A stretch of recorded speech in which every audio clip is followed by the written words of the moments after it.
Hello everyone and thanks for joining us. This is Amhara Media Corporation English Service and you're watching our daily updates. I am Gaila Damu. Stay with us. Two Americans told Ethiopian news agency that the United States and Ethiopia need to have robust bilateral relationships between them. More Domuluye reports. The American political and economic analyst Lawrence Freeman and fellow American journalist Joseph Hammond underscored that Ethiopia is a strategic nation in the African continent, which the U.S. is seeking to build a robust bilateral relationship with it. They also said the U.S. Secretary of State Antony Blinken's visit to Ethiopia is a clear indication of an attempt by the Biden administration for a positive relationship with the East African nation. Recall that Secretary Antony Blinken had an official visit in Ethiopia last week and met various officials to consolidate bilateral ties between the two countries. According to Lawrence Freeman, the visit was a significant move by the United States in resuming relations with Ethiopia. It's clear that there's an attempt by the U.S. government resuming some kind of positive relationship with Ethiopia. And I think that from what I can tell, the government of Ethiopia sees this visit as positive and significant in resuming the relations with the United States.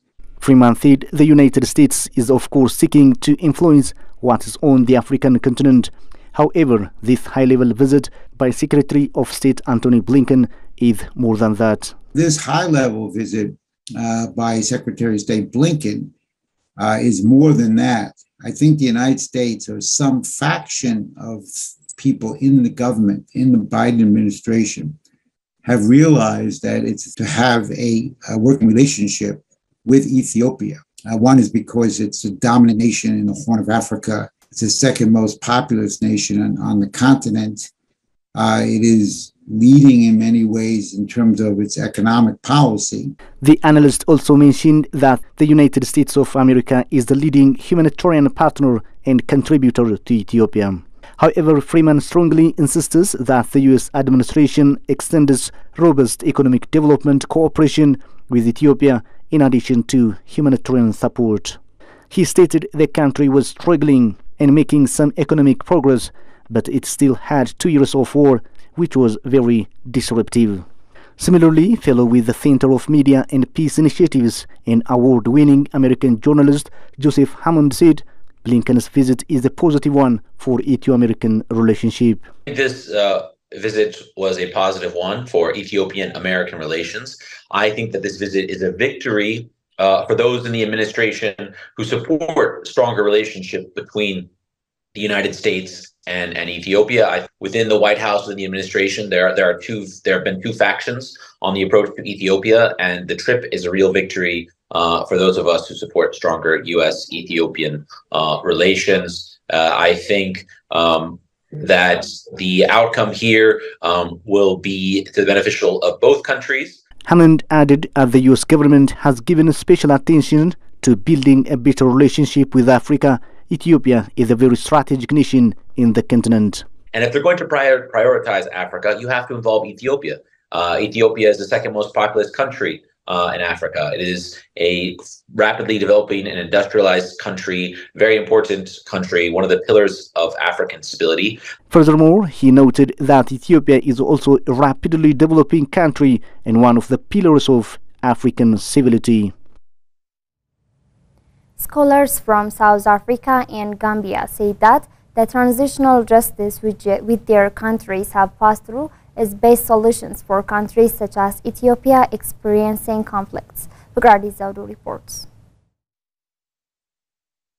The scholars approached by Ethiopian news agency said that transitional justice has contributed to build a better future in countries gripped with conflicts. The scholars believe that the way South Africa and Gambia went through in the transitional justice process will give Ethiopia a better experience. It was indicated that Ethiopia has been developing a transitional justice policy document which is expected to contribute to sustainable peace through reconciliation, compensation and prosecution in the country. country. Recall transitional justice has contributed to sustainable peace, reconciliation, and justice in many countries' endeavors to transition from conflict and authoritarian rule to kickstart democratization process and post-conflict reorganization of political systems. As many African countries have ample evidence of transitional justice practices, among which South Africa and Gambia are mentioned in this regard. The head of the Institute for Justice and Reconciliation at the University of Freetown in South Africa, Professor Tim Murithi, praised Ethiopia for starting the process of transitional justice to solve its problems. The professor, who has done extensive research on transitional justice in Africa, said that Ethiopia is a historical and symbolic country of Africa and hopes that transitional justice would solve the deep-rooted challenges. The scholar pointed out, in a society that has gone through many conflicts and oppression, transitional justice is instrumental in compensating the past deeds and pave the way for building better society in the future. For building peace in societies that have endured conflict, that have had violations take place, transitional justice is a way for societies to deal with the tensions that they're experiencing and that they have experienced, and to surface the issues that took part in the past, so that the people of the society can work together in an inclusive way to find ways to heal the past violations and to also find ways to build new institutions and build stronger communities, more inclusive, socially cohesive societies going forward. Gambian scholar Dr. Baba Galah Jallow said on his part that the importance of transitional justice, especially for countries like Ethiopia, is unquestionable. Jallow, who was also former Executive Secretary General of the Truth, Reconciliation and Reparation Commission of Gambia, said Ethiopia has been making a great move to ensure transitional justice. A society cannot move forward without dealing with the past, especially with past human rights violations. Every society, Ethiopia and other countries that have gone through conflict and authoritarianism, need to face the past to find out what went wrong and to chart a course for the future. So it's very, very important that Ethiopia goes through this process. Professor Tim Murithi also noted the transitional justice which South Africa implemented to resolve the pains of the apartheid. We are here to support, provide some ideas, to share some ideas with the Ethiopian government, the Ministry of Justice, on how to design its transitional justice policy going forward.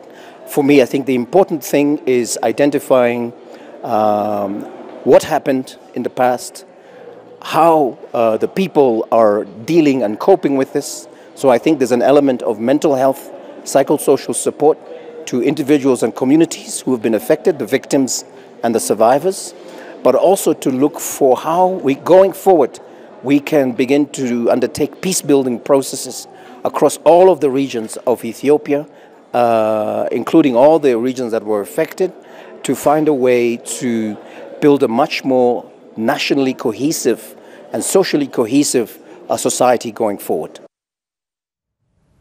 The United Nations Economic Commission for Africa stated that it is cooperating with Ethiopia in many ways and especially supporting the country to diversify its rich tourism sector. Brian Workana has the details. Economic Commission for Africa East Africa Director Mama Kita told INA that Economic Commission for Africa is cooperating with Ethiopia in many ways, and especially it is supporting the country to develop and diversify its rich tourism sector. This continued support for Ethiopia in tourism development and diversification is part of Economic Commission for Africa's cooperation and support to the country in many ways. According to her, the second most populous country in Africa, with a big economy, immense potential in many sectors, and especially tourism for her office is critical point of cooperation and support to facilitating trade and regional economic integration. ECA works very well with Ethiopia, and Ethiopia also is key for AFCFTA for Africa as a whole. I mean, the size of the economy is big. In terms of population also, it's very big. It have also some great skills. So ECA support Ethiopia in so many things. From my office, for instance, we supported the country, and we are still supporting the country to diversify its tourism sector. The director pointed out that her office is particularly working with the government of Ethiopia to unlock and diversify the enormous tourism potential of Ethiopia. She pointed out that from her office, for instance, they supported the country and they are still supporting the country to diversify its tourism sector. Mama Keita noted developing and diversifying the tourism sector in Ethiopia is critical and extremely important. For a country that's very rich in natural resources and that is rich in geographical sites and heritage, tourism is a critical, a very extremely important sector. So we are, for instance, supporting Ethiopia right now to develop further the tourism sector, to improve the statistics in order to be able to plan well and to measure the results that are being done. So this is just one example where ECA is supporting Ethiopia, but many other sectors really collaboration is going on. Ethiopia is bestowed with massive tangible and intangible heritages, and its natural and artificial tourism destinations have been expanding and diversifying, increasing earnings. Euro's Learned Economic Commission for Africa has been assisting Ethiopia's trade policy agenda aimed at fostering industrialization and sustained economic growth and regional integration. She further stressed the need to remove non-tariff barriers and harmonize policies that allow free movement of people and goods to enhance economic activities, especially trade, particularly in East Africa and the continent. She added, removing the barriers of trade will facilitate regional economic integration, create jobs and offer favorable markets in Africa. Intra-regional trade create jobs for everybody, and so removing non-tariff barriers is critical. Non-tariff barrier is a big set of issues, but let me put it that way. Yeah, that will be really good. Yeah, and harmonizing also trade policies and different measures that will allow, the easy circulation of people and goods. The International Atomic Energy Agency has vowed to fully support Ethiopia and other African countries to realize their nuclear technology dreams. Brown Work and has the details. International Atomic Energy Agency Deputy Director General and Head of the Department of Technical Cooperation, Hu Liu, told INA that the agency will fully support Ethiopia and other African countries to realize their nuclear technology dreams. He added to that the agency will support Ethiopia and member states in Africa in technology transfer, human resource and capacity building. Liu said they are very keen to strengthen the African capacity in nuclear dream and work with you to promote peaceful use of nuclear technology. According to him, nuclear science and tech is one of the science and technology ventures that African countries have embarked on at the moment, as some 47 African countries are using the tech in a safe and secure manner. I think this time, that's my first time to visit Ethiopia. Your country is very beautiful. And I think, the IEA will fully support Africa country, especially like Ethiopia, to strengthen your, the capacities in nuclear areas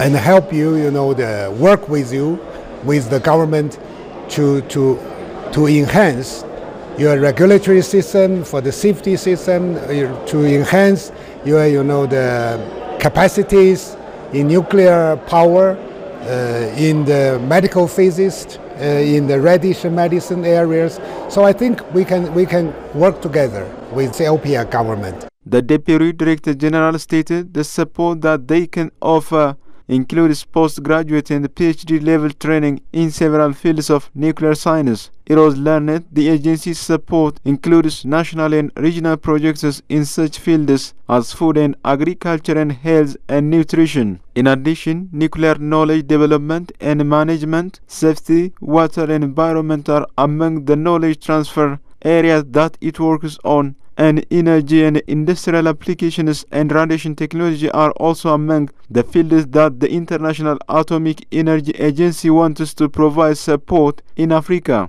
Elaborating on the use of nuclear, International Atomic Energy Agency Director for Africa Division Professor Shaukat Abdul Razak said there are a number of uses for nuclear technology, ranging from agriculture to medical and from water desalination to insect control, in addition to creating electricity. Nuclear science and technology is one of those science technology innovation ventures that several African countries have embarked on.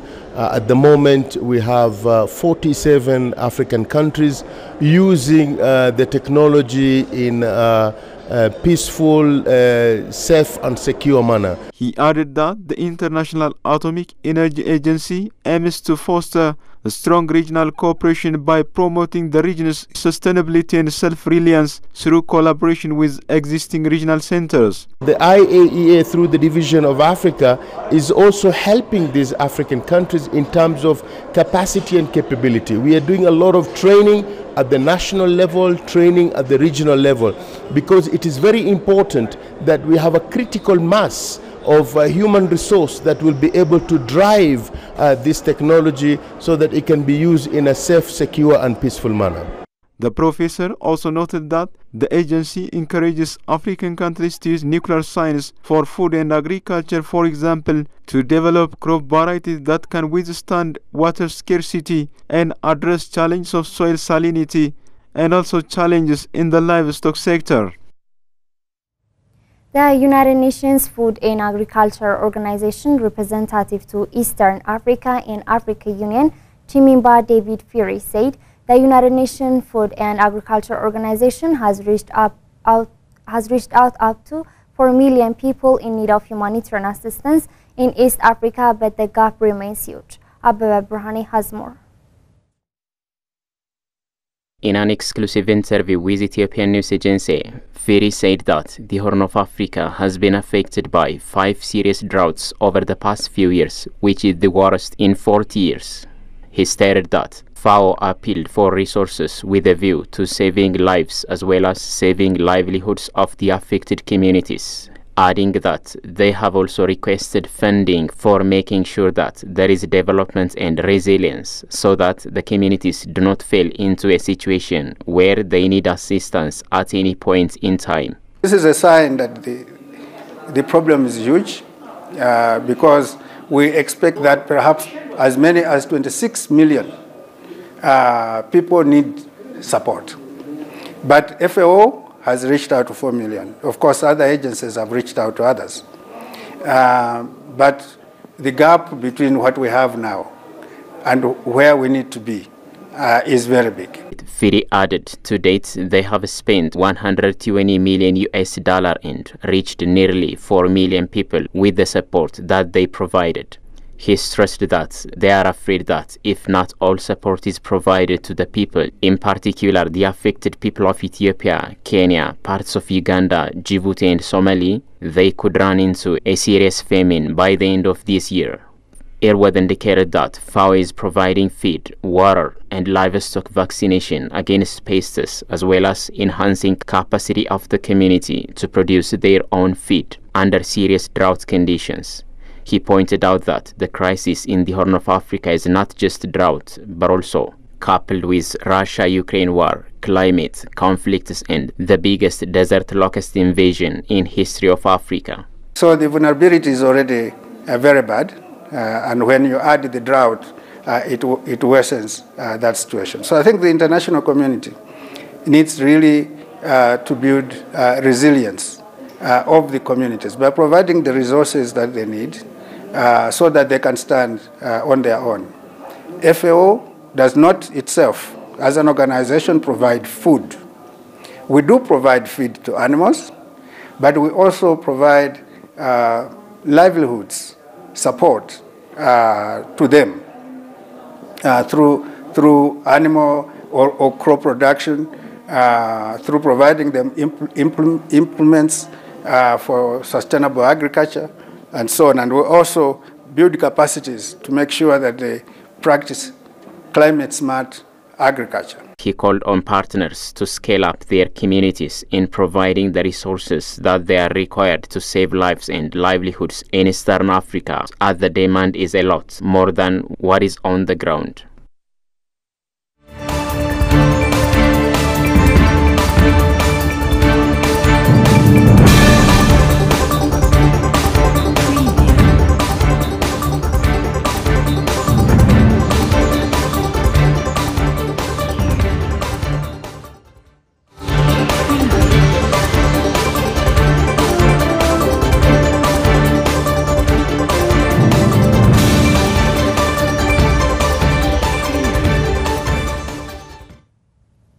You're watching Amhara Media Corporation English Service, and now let's proceed to news beyond borders. A state funeral was held in Accra, the capital of Ghana, to honor soccer player Christian Atsu, who died in the earthquake which rocked Turkey last month. Presided by the head of state Nana Akufo-Addo, the ceremony took place in the presence of the family of the deceased, but also former teammates who wore a t-shirt with his FG, and many fans who paraded in front of the coffin draped in the colors of Ghana and installed under a white tent. Several speakers followed, including the player's widow, Mary Claire Rupio, who could not hold back her tears.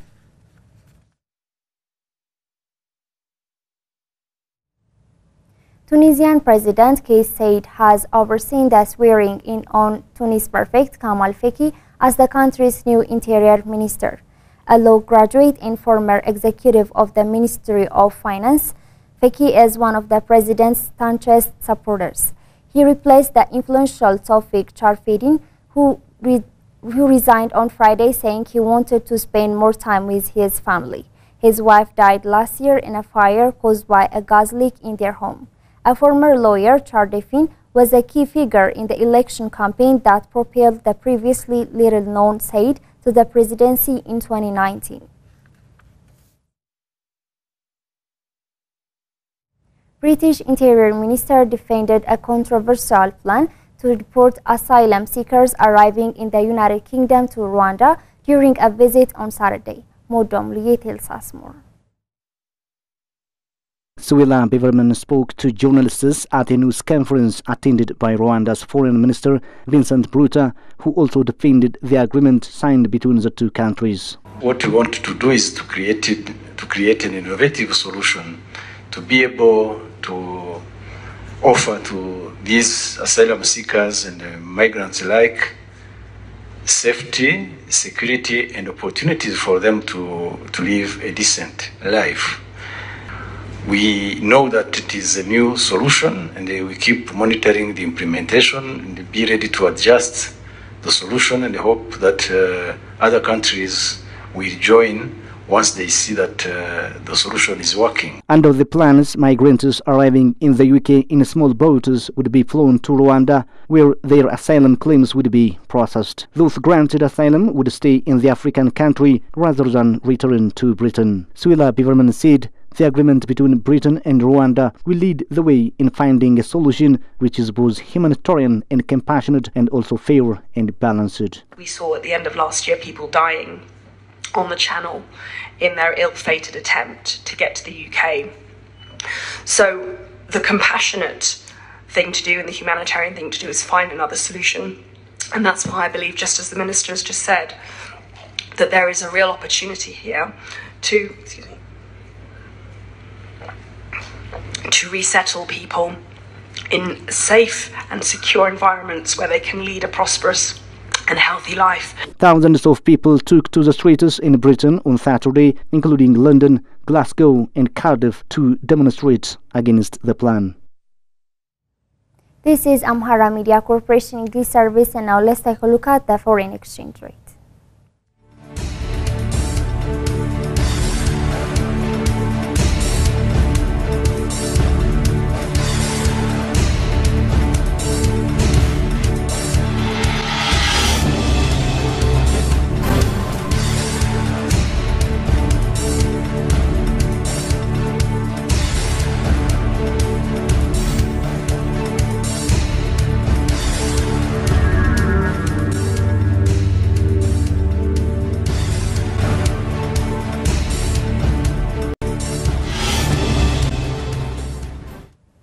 That's all the news we have for today. I'm Gaila Damu. Thanks for watching, and coming up next, Apps of the Week. Stay tuned.